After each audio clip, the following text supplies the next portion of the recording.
the crate rules for Daisy, and I don't really know how much you're going to crate her. She's a really good dog. I let her run around the house. She does fine. Hush. Hags. No, ma'am. I let her run around the house. She's fine, but I don't let her out in the house unsupervised, because I don't want her having the possibility of chewing stuff up, rehearsing high anxiety behaviors. If she's crated, I know she can be calm.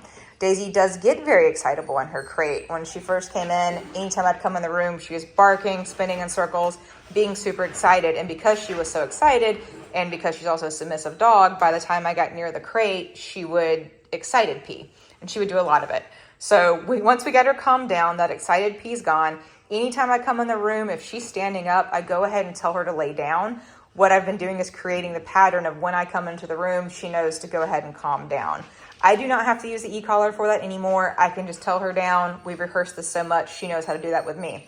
If you get her home and you're working on crate training and she's just really struggling with listening to you in her crate, you can put the e-collar on her to have a little bit more control, even if you have to do it overnight, because I've had to do that with her before too. Leave the e-collar on her overnight, come in, use it to make sure I'm really, haggis, no ma'am, to make sure I'm really getting the behaviors that I need. Once we created that pattern, I didn't use the e-collar anymore. But our e-collar's on her. So I walk up to her crate. Just because I've come over here, just because I'm touching the latch, does not mean she gets to get up and be hyper. So if she were to stand up, I would just say, nope, down, close the door, tell her to lay down. But since she's being good, I'm gonna go ahead and open the door. This is another area where we're practicing. See how she's getting excited?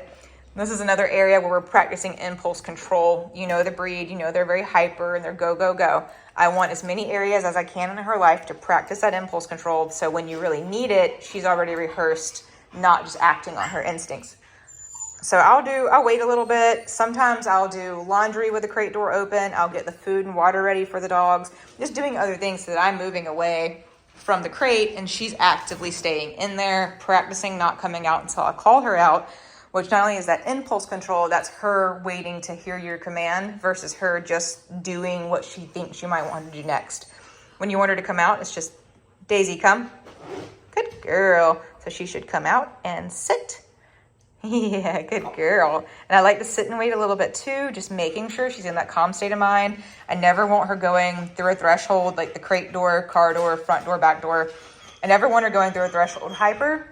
And I don't, when she comes out, I want to wait a little bit longer too, just to make sure she's in a calm state of mind. Because whatever state of mind that she is in when she goes through that threshold is the state of mind she's going to be in when you start moving forward. And you want her to do everything nice and calm. That way she can have an off switch. She can be well behaved. And then when you allow her to, she can be that hyper wild, fun dog that she is. And when you're ready to go, you're just going to say, let's go. And start walking. And she is trained on your left.